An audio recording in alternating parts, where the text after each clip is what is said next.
cruel game, football, Mark, and that was one example of it this afternoon. Robbed it to death, would you say?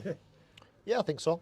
I thought we actually played really well. Probably the best we played for a while, actually, in terms of territory, final third entries, half chances. Probably didn't create enough really good chances. Just wouldn't drop for us at certain times. But I thought first half we were, slightly the better side. I thought second half we were good, really good. And then the frustrating bit was on, in the Northern Premier League, where the pitches have turned at this time of year and they are bobbly and they're getting a bit harder, and you have to play a certain way at certain times. You have to be a little bit more industrious.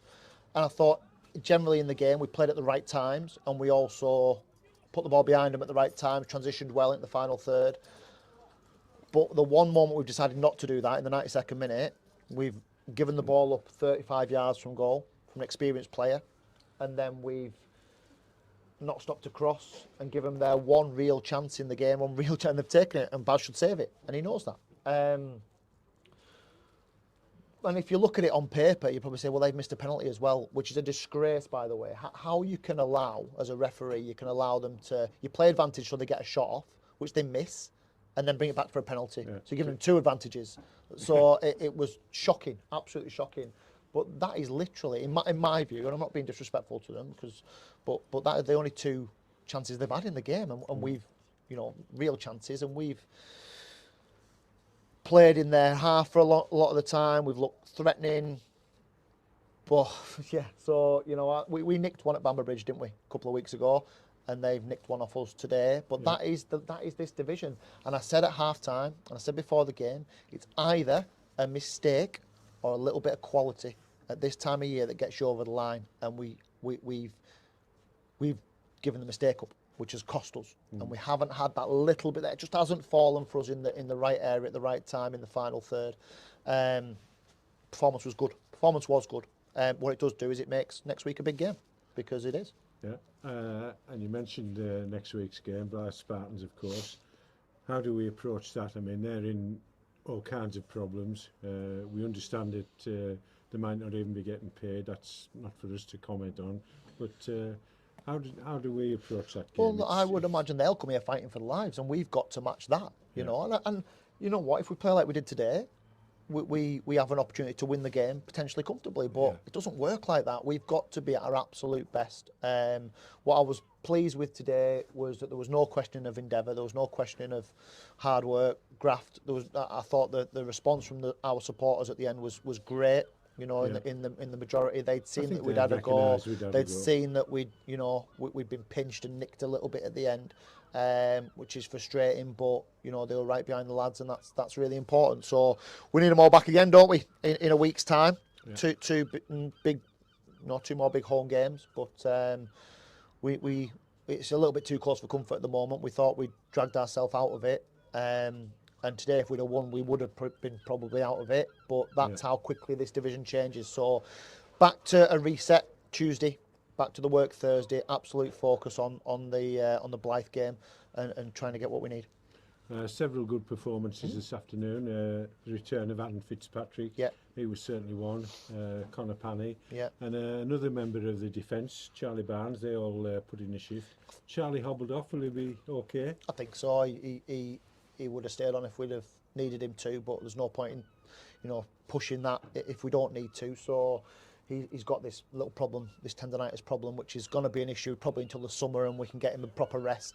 But yeah, Connor Panny, he's unbelievable, isn't he? What a footballer.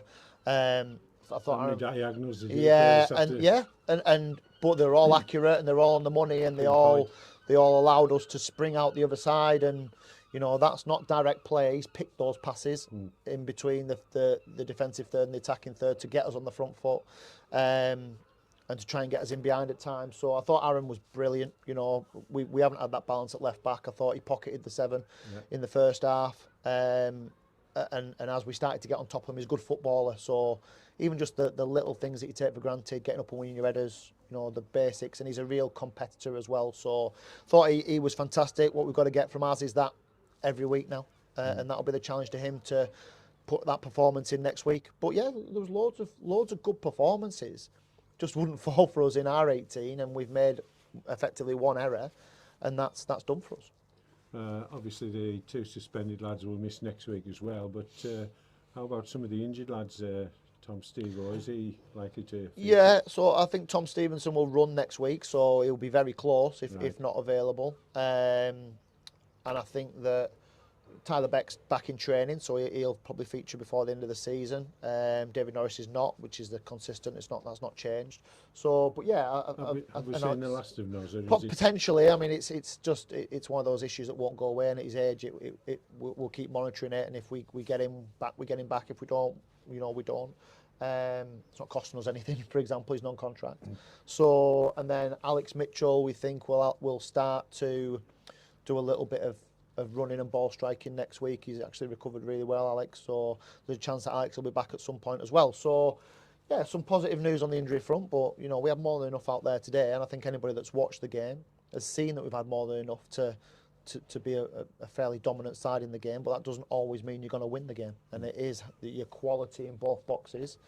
It's an old cliche, but it's absolutely true. And my frustration today is how we've transpired to concede that goal. It's you take it back 1, 2, 3 mistakes and you compound those into conceding when effectively the game plan was to make sure we wanted to play as much time as we could in the final third, and for 91.5 minutes we've done that. Looking ahead, I mean we've got to a stage now where we all feel the squad is in a healthy situation.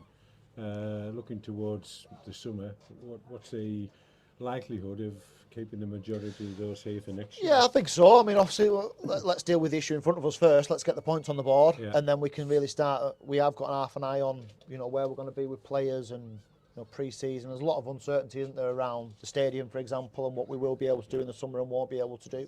But yeah, no problems really with.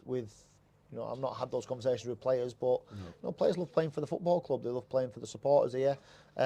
We think we've got a little bit of tinkering and shaping to do, and we've got to keep everyone fit. So there will undoubtedly be, 3 or 4 out the door and 5 or 6 in the door, because that's the nature of the summer in non-league. But we've already started to put our, contract our players that we want to be here next year, and especially the younger players. So obviously Ruben Gruel will be back here next year, Tom Stevenson will be back here next year, Riggy will be back here next year. So we're starting to consider that. But listen, the job now is get points on the board that we need to stay in the division, and hopefully, the target is still a top half finish, and we still think that that's achievable. I'm sorry for jumping the gun. So back to basics next week, and hopefully put matters to rights against Blyth Spartans. Yeah, thank you. Thanks, Mark. Well done, Gaffer. Top man.